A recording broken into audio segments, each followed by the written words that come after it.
Salut! M-am gândit să fac acest video după ce am văzut un video de-a lui Ștefan, după ce am citit prin comentarii mai exact. Am observat că, după cum știm cu toții, că abonații lui Ștefan sunt fani înrăiți ai protecțiilor 1P. Sigur că un tablou echipat cu protecții monopolare arată super bine, este foarte, foarte ușor de lucrat față de 1P plus N și protecțiile sunt un pic mai ieftine. E absolut normal să iubești astfel de protecții. Evident, avantaje și dezavantaje sunt în ambele tabere, atunci când vorbim de monopolare sau 1P plus N. Am făcut și un video să vedem cât de ușor localizăm un defect în cazul în care avem protecții 1P plus N. În cazul în care, după cum vedeți, diferențiala nu vrea să stea cuplată, evident dăm toate circuitele jos, ridicăm diferențiala și ridicăm circuitele pe rând. În momentul în care am dat toate circuitele jos, în mod sigur defectul este izolat total și diferențiala va sta ridicată. După cum ați văzut, acest circuit este defect, are nul dat la împământare. Evident că acum, dacă ridicăm diferențiala, observăm că putem să folosim restul circuitelor. De ce este important să folosim restul circuitelor? Pentru că nu vrem să stăm pe întuneric, nu vrem să se dezghețe ce avem prin congelatoare și nu vrem nici să rămânem fără internet în cazul în care nu ne merge internetul mobil prea bine, e destul de neplăcut. Ce s-ar fi întâmplat dacă aveam protecții monopolare? Sigur că în cazul în care defectul ar fi fost între fază și împământare, să zicem cumva un prelungitor uitat în ploaie ar fi dat faza câțiva miliamperi la, să zicem, 100 la împământare, am fi putut să izolăm defectul prin același metodă, am fi dat jos diferențiala, că oricum nu stătea cuplată, am fi dat jos toate circuitele și le-am fi ridicat pe rând. Sigur că dacă defectul ar fi fost pe fază, ne-am fi dat seama imediat, exact ca la 1P plus N. Problema apare când defectul este nu dat la pământ. Acest defect apare numai dacă există consum pe acel circuit, pentru că altfel nu are ce să dea la pământ, evident.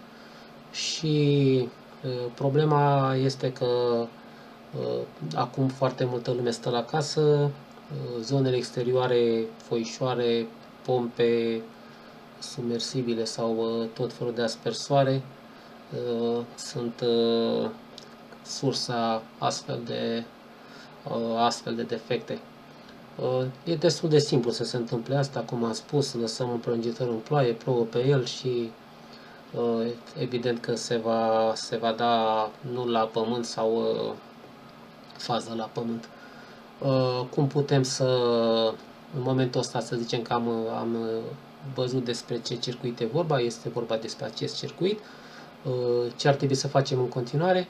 Sigur că ar trebui în primul rând să scăpăm de toate prelungitoarele care sunt pe acest circuit, pentru că prelungitoarele creează cele mai mari probleme. Ar trebui să izolăm zonele exterioare și dacă nici asta nu dă rezultat, ar trebui să desfacem prizele de pe acest circuit și să vedem dacă găsim nul dat la pământ în una din prize. Asta ar fi de făcut când este vorba despre 1P plus N. Dacă defectul la 1P ar fi fost numai pe fază dată la pământ, să zicem 100 de mA și nu scurt circuit, ca să decupleze MCB-ul, atunci ar fi fost ușor, cum am spus, dacă ar fi fază dată la pământ. În cazul în care ar fi nul dat la pământ, nu ne apucăm să desfacem direct tabloul și să izolăm, să scoatem de pe busbarul de pe regleta de nul, să decuplăm fiecare circuit în parte, să vedem când nu mai sare diferențiala. Putem mai întâi să izolăm zonele exterioare, să scoatem prânjitoarele din priză, care merg spre zonele exterioare, spre foișoare, spre piscine, hidrofoare și alte chestii de genul. Dacă treaba asta nu dă rezultate, evident că va trebui să scoatem capacul de la tablou și să scoatem pe rând de pe regletat de nul, să scoatem pe rând câte un circuit, probăm cu diferențiala dacă mai sare, îl conectăm înapoi cu următorul până când găsim acel circuit. Nu se întâmplă foarte des, dar la case se poate întâmpla, cum am mai spus, în zonele exterioare sau pur și simplu un consumator care este defect. Dar în general prânjitoarele de proastă calitate fac astfel de probleme. Deci nu ne repezim neapărat să desfacem capacul dacă avem un UP. Vom încerca să izolăm circuitele exterioare. Dacă nu de rezultat consumatorii, vom scoate toți consumatorii de pe acele circuite. Și dacă nici asta nu dă rezultat, ca ultimă soluție, sigur că vom desface capacul și vom încerca să izolăm circuitele de nul, să scoatem câte un conductor de pe regletat de nul, să vedem când diferențiala nu mai decuplează. Sigur că treaba asta nu putem să o facem dacă nu ne pricepem sau dacă n-am mai făcut asta, dar cam asta ar fi soluția. Deci, în concluzie, ambele protecții sunt excelente.